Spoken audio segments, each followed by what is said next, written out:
Hi, welcome to the second video, and in this video we are going to look at question 2 of homework 7. Alright, so let's get started. So for 2a, the recursive form we're looking at is the first term is 10, and then we get the nth number by adding 5 to n minus 1th number. Alright, so there are multiple ways of solving this problem.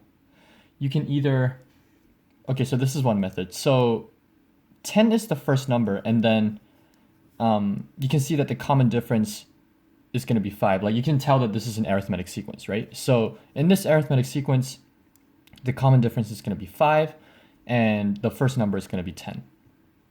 So from here, we can literally just use the formula, right? We can literally just use a plus n minus 1 times d. And we know that the first number is going to be 10 plus n minus 1. Okay, so we're looking at the 10th number. So we are looking at 10 minus 1, which is 9, times the common difference is going to be 5. So if we just calculate this, we get 55. Yeah, as simple as that. All right, next question. All right, this is a little more difficult. So we can see that the first number is 6, and we get the nth number by multiplying the previous number by 2. So we can see that this is the we can see that this is the geometric sequence. So again, you can try to use the formula, which is a times r, which is the common ratio, to the power of n minus 1. And that's going to be the first number, which is 6, times, in this case, the common ratio is 2, to the power of n minus 1. We're looking at the 10th number, so it's going to be 2 to the power of 10 minus 1, which is 9. Yeah, I mean, 2 to the power of 9 is going to be a little hard to calculate, so I'll be fine if you just leave the answer as that. But if you are to actually find the actual number, then what you do is 6 times 2 to the power of 9 is actually 512.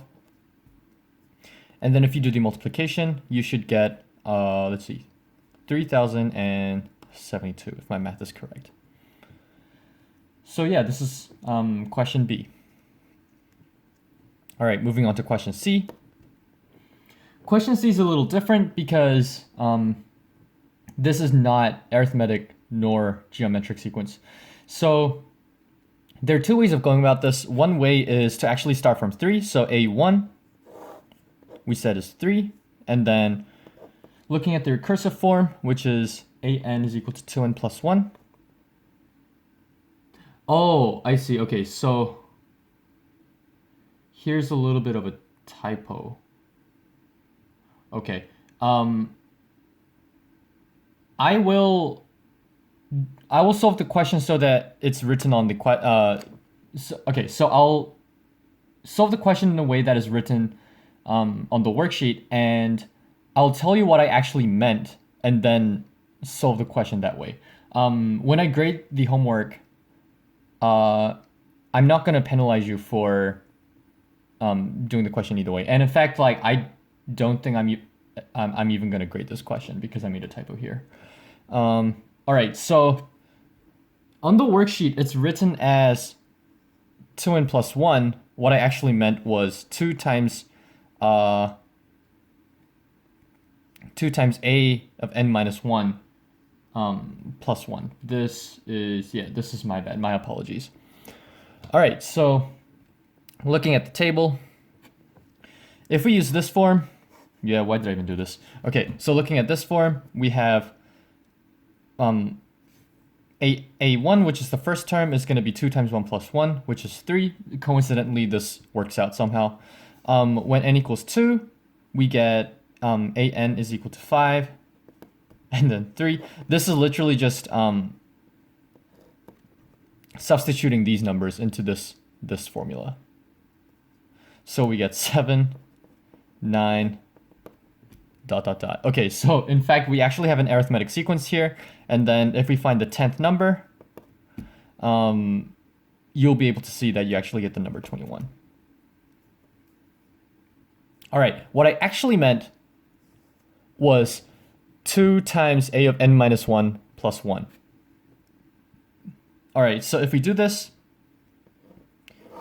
you can either have 1, 2, 3, okay, 1, 2, 3, 4. You can have 3 as the first number, and then you get the next number by multiplying the previous number by 2. You cannot see this. Okay. You get the next number by multiplying the previous number by 2 and then adding 1. So we get 3 times 2 plus 1, which is 7. And then we get 7 times 2 plus 1, which is 15. And then we get 15 times 2 plus 1, which is 31. And these numbers, they're actually going to look rather familiar in a way that if you add 1 to these numbers, you get 4, 8, 16, 32. And you can tell that this is a typical geometric sequence. So looking at this geometric sequence, the 10th term is going to be 4 times, because 4 is the first number, and then the common ratio is going to be 2 to the power of 10 minus 1. We're using the formula here again. So 2 to the power of 10 minus 1, which is 9. And then whatever this number is, it's going to be 2048. Now, the number we're interested in is one that is taken off from the normal geometric sequence. So the number we're looking at, the 10th number that we're actually looking at, is going to be 2048 minus 1, which is 2047. So yeah, again, I apologize for the typo. If you hand in one of these solutions, then I'm going to mark it correct. All right, so yeah, that was C. And part D. Okay, we actually saw this sequence before, and it's on the other worksheet as well, and it's called the Fibonacci sequence. So this is the Fibonacci sequence. All right, so the first two terms are 1 and 1. And then we get the next number by adding the two previous terms. So the third number is going to be 1 plus 1, which is 2. And the fourth number is going to be 1 plus 2, which is 3, and then et cetera, et cetera. And we are interested in looking at the 10th number. There is no nice way of finding the 10th number other than actually adding up all the numbers so that you get to the 10th number. So we start from 1, 1, 2, 3. And then the next term is going to be 2 plus 3, which is 5. And then I believe you can all do the addition. So I'm just going to fill in the rest. So it's going to be 8, 13, 21, 34. And then the 10th number that we're interested in is going to be 55. So the 10th number we're looking at is 55. Sweet. Yeah, while I'm at it, I'll try to squeeze in question 3 in this video as well. All right, question 3 is... it's an interesting challenge. So you're asked to add up all the numbers from 5 to 500.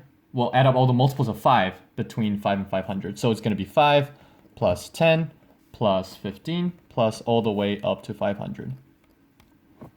Okay, there are two ways of going about this. One way is using the famous Gauss's formula. So, well, Gauss's method more like. So it's going to look more like we have one line of 5 plus 10 plus 15 plus all the way up to, it's going to be like 495 plus 500. And in the next line, what we're going to have is we're going to have this sequence, but in a reverse order. So it's going to look like 500 plus 495 plus 490 plus all the way down to 10 plus 5. Now what we're going to do is we're going to add column by column. So this column gives you 505.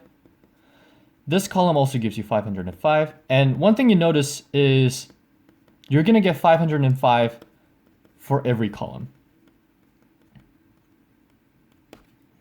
And how many columns do you have here? Well, it's going to be exactly the same number as the number of terms in the sequence, right? 5, 10, 15, all the way up to 500. And you can notice that 500 is actually 100th number in here. Because if you look at the table, which looks like this, 2, 3, 5, 10, 15, you can actually notice that you can get these multiples of 5 by simply just multiplying this top row by 5. So if we're looking at 500, which number in the sequence is 500? It's simply going to be 100, because 100 times 5 is 500. So we know that there are 100 columns in the sum. So the sum at the bottom here is actually going to be 505. Sorry, this is out of the screen. 505 times 100, which gives you 50,500. We're not done yet though, because here we're actually adding the sum that we want twice. So this is in fact 2 times the number that we want. So in order to get the final answer, what we need to do is we need to divide 50,500 by 2, and that gives you 25, 0, and this is the final answer. Another way of solving this question is, if you know the idea of factoring, what you can do is, you notice that 5, 10, 15, all the way up to 500, these are all multiples of 5. So we can actually express this as 5 times 1 plus 2 plus 3 plus all the way up to 100. Yeah, because if you expand again, then it's going to be 5 times 1, which is 5, plus 5 times 2, which is 10, plus 5 times 3, which is 15, which is the exact sum we get here. And in a previous class, we actually added 1 all the way up to 100, and we actually got, if you remember, it's 50-50. So the answer that we want is 5 times 50-50, which is indeed 25, 25, 0, which is exactly the same number as what we got in this calculation. All right, so that sums up looking at the solutions to homework 7. And in the next videos, I will be looking at how to solve the questions that were in the worksheet.